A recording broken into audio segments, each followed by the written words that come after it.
and welcome back to my channel. If this is the first time you're seeing any of my videos, my name is Bwandunji. I talk about books, I talk about writing, and this month I'm vlogging every day until the 30th. And I am talking about my experience with Nanowrimo and working on this particular project that I decided to work on for Nanowrimo. I realized at the end of the month that I didn't really talk about my work in progress, where the inspiration came from, and telling you what happened. While I lived in Toronto, I took a course with one Rachel Lee Rickards. It was a monologue class. I had so much difficulty in that monologue class because I'd never written anything for somebody to say on the stage. I think it gave me an appreciation for understanding how different it is to write for a screenplay or for the theater as opposed to writing a novel, a book, for instance. So you will never ever hear me again say, the book was better, because the writing is different. They just don't translate the same way. Anyway, she gave us a picture of a boat. She handed it to us and she sent us off and said, take a look at it, see what feelings it evokes, and write a monologue. Ended up writing two separate monologues because the first one was very science fiction. It pulled at my heart, and it is the story that I chose to work on for Nanowrimo. The second story was more a story that happened sort of in the current world, and it had to do a lot with personal relationships and didn't have any sci-fi features to it, which was surprising to me. Like, who could have thunk it? It's a little bit of fantasy, you know, magical realism, but we'll get into it. I'm unable to tell you about the story that I'm working on right now, but I do want to tell you the story that I came up with, the second one that I'm not going to work on. I don't think I'll ever work on. Maybe I will. So this young girl, we're going to call her Helen, lived with her grandmother, and her grandmother was very, very mean to her. She mistreated her, she abused her physically and emotionally. Then when she died, she had to sit through a service where the adults lied about her because nobody liked her grandmother. But at her funeral, there was nothing but good stuff to say about her. After the funeral, she can't live with her grandmother anymore, so she goes back to her father's house. But that day, there was a strange visitor in the home, an older man. By all accounts, he was this wonderful guy in the house, but she was young. She was just 16 years old. This man apparently had bought her.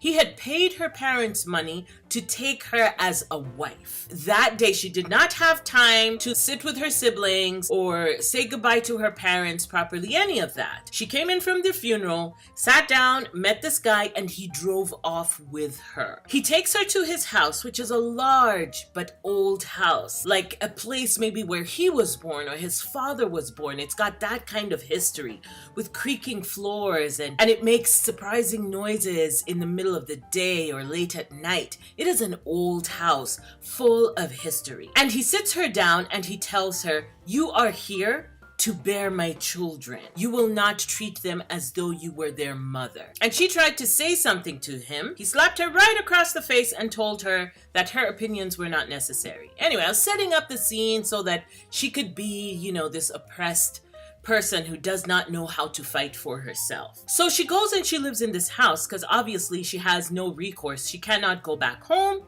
They have sold her. She has a son first. And at first he was really affectionate with her, came around her, but she was not allowed to live with him or to call him son or to allow him to call her mom. And so after he got to about 5 years old, 6 years old, when children are starting to notice what is happening, he started being as mean to her as his father was to her. He basically treated her like a slave. And then she had a daughter. And you know, girls, they get smart really early. She started calling her mother names. So she did not have a relationship with her children at all. One night, a ghost appears to her, and it is the ghost of her evil grandmother. And she said, you cannot live like this. I had protected you with all the years that you lived with me because I knew this fate was coming for you. There's only one solution that I have for you because you will die of heartbreak in this house. She took her by the hand. It was a ghost that could become corporeal, okay? a corporeal ghost. She showed her this hidden room inside this ancient home that had some poisons on it, but it was marked in strange language, and she took her time to teach her about each one of these chemicals, these substances in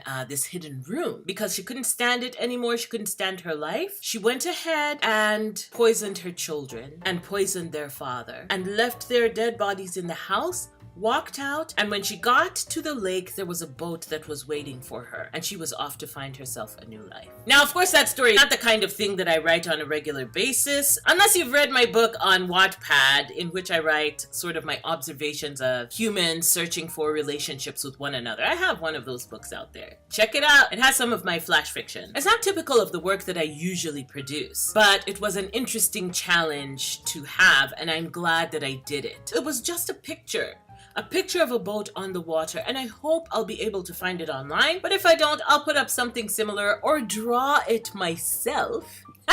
The second story, which is the story that I started working on for Nanowrimo, is a science fiction story that is told sort of post-dystopia? I don't know what you would call it after people have been in a dystopian world and then there's been reconstruction and people's lives are better. It centers around a character, an East African character, of course, living in the very advanced society in Western Uganda. Yes. This is the reason why I write these kind of stories, so that they can exist in a place that I am familiar with, that I grew up in, that is of my people, you know? So she's a scientist and she's doing something that she believes is important, so that the dystopia that happened before would never happen again. Life extension technology is a thing, so there are people who remember how things were.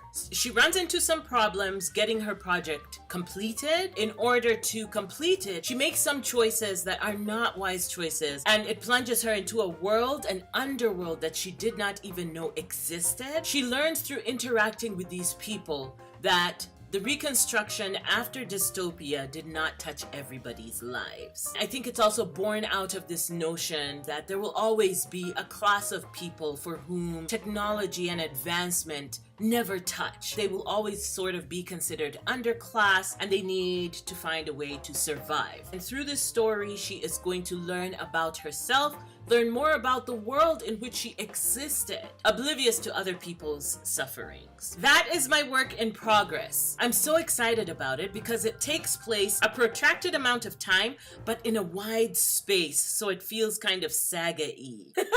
Is that a word? So that's how it feels like to me, and I hope that it will translate it in the way that I'm writing it, and I am super excited. Even though through the NaNoWrimo process I've understood that NaNoWrimo doesn't really suit the way that I write. It is great for generating an idea and, you know, starting the fire, and I think I will always need it for that. When it gets to a certain point in the story, I need to break off and come back and expand the sections, like blowing a balloon into the space. I've never blown a balloon like that. And I bet you haven't either. That is me for today. I hope that your writing process is going great. There are 2 days left in NaNoWrimo.